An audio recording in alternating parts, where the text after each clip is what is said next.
Решили нас порадовать новостями, после очень странной новости, я уж раньше ее обсуждал, сообщал и свои мысли высказывал, поэтому сейчас не буду.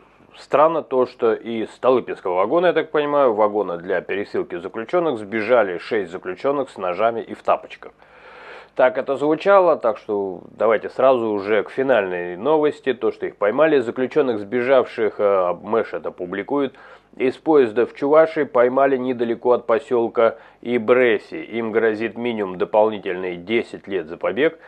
5 беглецов нашли сотрудники уголовного розыска и ОМОНа в маленькой деревушке Шоркасы.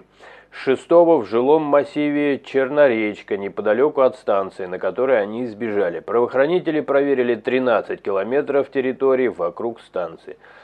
Сидельцы сбежали из спецвагонов поезда Томск-Адлер. Все они были осуждены за кражи, противоправные действия сексуального характера, то есть совершенно какие-то отморозки, и за запрещенные вещества. Стандартный набор, честно говоря, вот сегодня просто очень много таких и новостей, то, что ловят мигрантов по большей части именно вот в этой области. Их сроки, и плюс преступления против несовершеннолетних, здесь этого могли не написать, не удивлюсь, если окажется, вот то, что касается характера. Их сроки гарантированно вырастут, к ним добавится еще статья за побег. Кратко, мой вопрос только в том, как им из Столыпина удалось сбежать, такого примерно я вообще не слышал. Я слышал, что однажды есть такое понятие «козел». Это к слову, прям вот буквально, это даже не по этой теме. Там прессовщики, еще что-то. Я слышал историю, опять же, это легенды такие, что чтобы застрелить одного такого козла, по преступному сообществу пришлось очень сильно напрягаться, и его какой-то очень мощный профессионал снял из винтовки, из снайперской, когда он там из вагона в машину, автозак, перепрыгивал. Прям вот в это мгновение, пух, и разлетелась его козлиная башка.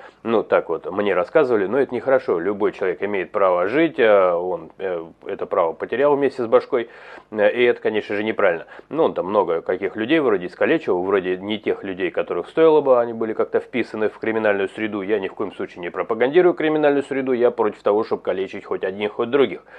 Вот, но я это к чему? К тому, что практически невозможно, то есть вот этот момент пересылок, там самая сильная охрана, и то есть просто отдельные бойцы, профессиональные, и как можно из вагона сбежать, и где была охрана, то есть это рождает некоторые вопросы. Впрочем, не знаю, если вам понятно, можете со своей стороны написать, для меня это так и осталось загадкой, может быть, дальше расскажут, как им это удалось.